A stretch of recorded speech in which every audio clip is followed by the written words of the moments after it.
Thomas Weather.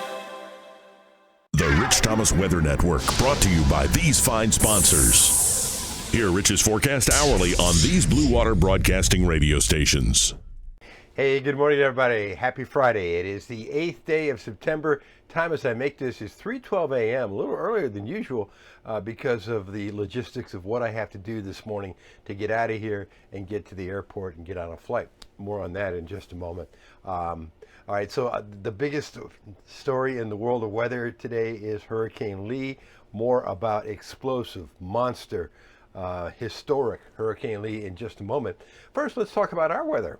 That front that came through yesterday, unfortunately, did not bring us any showers. There were showers to the right of us in Georgia and showers to the left of us in Mississippi, but no showers here. But it is delivering somewhat lower humidity. As a matter of fact, it is noticeable already this morning. So the humidity levels today will be lower, and you will notice that.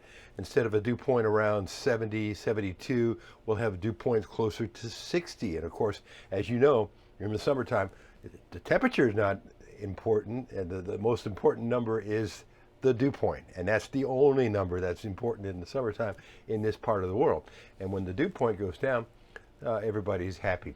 So the days will be nicer over the weekend as far as the comfort level. The nights will be more comfortable as well, and that's a good thing. Unfortunately, it's a dry forecast. We need some more rain, but no rain in the immediate forecast. I would say a tiny chance, perhaps starting Tuesday into Wednesday, and even then the rain chances will be relatively small. So that's our weather. Again, the big story is exploding Lee out there in the Atlantic Ocean. Rapid intensification means winds increasing 35 miles per hour in 24 hours. Lee is certainly a rapid intensification monster.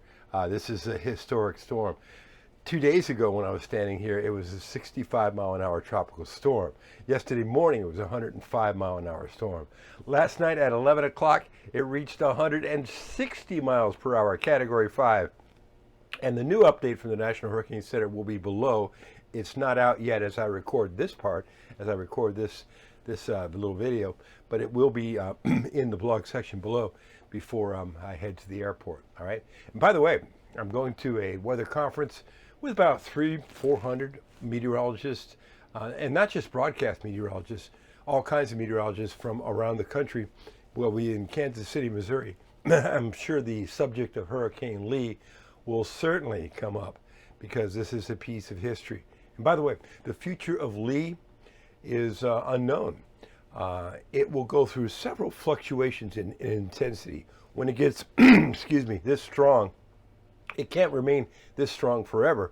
It will go through some fluctuations, but when it actually comes down as far as the winds, the size will get larger, and then it could re-intensify again. But a week from now, along the U.S. East Coast, what effects could Lee have?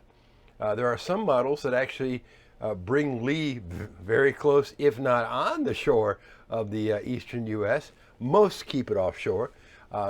Certainly Canada is watching it closely. The maritime provinces of Canada could take a direct hit. So the future of Lee is very interesting as far as especially about a week from now. All right. So those are your forecast headlines and your discussion. And all the details are below, including the brand new advisory from the National Hurricane Center that I haven't seen yet because I'm doing this part a little early. I will still give you updates from Kansas City, blog updates. There'll be another one tomorrow morning. You're going to hear my voice on the radio on 8 radio stations every day of the year, wherever I go on the Blue Water family of stations. So that's it. Have a great weekend, and I'll talk to you soon. Rich Thomas Weather.